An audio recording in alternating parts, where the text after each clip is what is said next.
Yo tout le monde, c'est Yo, j'espère que vous allez bien les amis. Aujourd'hui on se retrouve pour une nouvelle vidéo sur Dragon Ball Z Dokkan Battle. Dans cette vidéo on va tout simplement faire la review du personnage du 1er avril, poisson d'avril 2022, qui sont les frères Para. Donc on va revoir la fiche technique du personnage, voir s'il est viable, voir s'il est bon, s'il vaut le coup d'être farmé, s'il vaut vos ressources, tout ça. Mais avant de commencer, je t'invite à lâcher ton petit pouce bleu de soutien, à t'abonner à la chaîne si c'est pas déjà fait, et on est parti. Alors, n'hésitez pas d'ailleurs à farmer cette unité, voilà, que ce soit pour la collection ou pour le jeu. Pour la collection, voilà, prenez-le, hein, c'est un peu emblématique, voilà, 1er avril 2022. Donc il y a un événement DJ. Dans le premier niveau, vous obtenez les exemplaires pour le monter Spedis et lui ouvrir ses 4 branches. Et dans le second niveau, vous obtenez les médailles d'éveil pour le passer TUR. On est parti avec la fiche technique. 13 769 en PV, 7 859 en attaque et 9 228 en défense. Pour un perso 100% free to play, au niveau des PV, c'est pas dégueu. Pour un poisson d'avril, c'est pas dégueu. Attaque, bon, c'est très nul. Voilà, qu'on se le dise. Et défense, c'est pas dégueulasse. Donc voilà, on a des stats approximativement correctes. À part en attaque, c'est vraiment très bas comparé à la moyenne. Mais niveau PV défense, il s'en sort pas mal. Au niveau de l'aptitude leader, il a Ki plus 3, PV, attaque et défense plus 50% pour la catégorie pose spéciale. À part si vous êtes nouveau joueur et vous avez besoin de... À la limite même, je pense pas que vous ayez nécessité de jouer post spécial quand vous êtes nouveau joueur. Mais voilà, si vous avez besoin de partir en post spécial pour quelconque raison, pourquoi pas, 50% ça peut dépanner. Donc Ki plus 3, PV, attaque et défense plus 50%. Entre nous, pour les anciens joueurs, c'est vraiment nul, hein. Maintenant on a du 170%, mais... c'est pas mal pour les nouveaux joueurs, ça peut être vraiment pas mal. Au niveau du coup de l'effet de son attaque SP, il augmente fortement la défense pendant 3 tours. Donc 50%, ce qui est pas mal. Et il inflige des dégâts colossaux et attaque plus 25% pour tous les ennemis autres que soi pendant un tour. Donc en gros, si vous voulez, il a une partie support. Il a une partie support qui vraiment est très intéressante. Donc ça veut dire qu'en gros, quand il va partir en SP, il va donner attaque plus 25% à tous les alliés, sauf à lui-même malheureusement.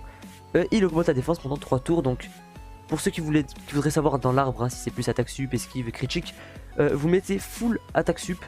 Et si vous avez le choix entre critique et esquive, vous mettez de l'esquive. Parce qu'il fera pas de dégâts, ça sert à rien de le monter critique. Voilà. On passe maintenant. Donc moi, vous voyez, j'ai mis 20%. 20 en attaque sup et 6 en esquive. Voilà, ça peut carry, hein, ça peut carry. On est parti avec le passif qui est très long. Ki plus 1 et défense plus 120%. Donc déjà là, tankinessement parlant, c'est vraiment pas dégueu. Attaque et défense plus 25% pour tous les alliés autres que soi. Donc ça veut dire qu'en gros... c'est un bon support, c'est un très bon support les gars. Attaque et défense plus 25%, c'est vraiment pas dégueu, hein. C'est limite le support de certains supports premium. Ok.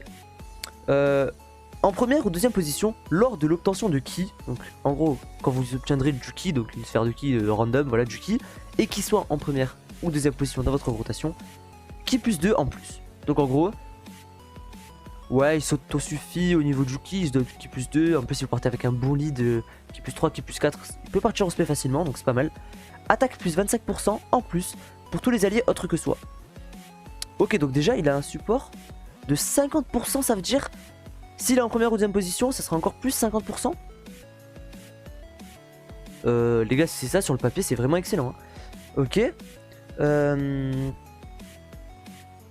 En troisième position, lors de l'obtention de Ki, défense plus 120% en plus, Ki plus 2 et défense plus 25% pour tous les alliés. S'il y a un ennemi de catégorie héros de GT au début du tour, grande chance de bloquer l'attaque spéciale de tous les ennemis. Ah, Bandai Namco, pour ce poisson d'avril, vous nous avez régalé. Donc il peut bloquer les ennemis, il augmente la def fortement, donc 50%. C'est un support. Franchement les gars, pour l'instant je vous le dis, farmez-le. Pour les nouveaux joueurs, farmez-le. Mais pour les anciens joueurs, farmez-le quand même aussi, hein, ça peut vraiment vous dépanner. Donc il a du support, il a de la def, il se donne de la défense, il se donne du ki.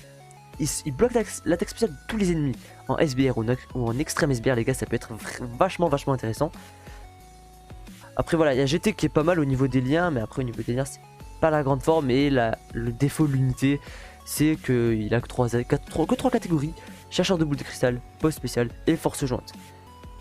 Voilà, il est vraiment pas dégueu. Donc les gars, si vous voulez un avis global, n'hésitez pas à le farmer, voilà, il est vraiment pas mal.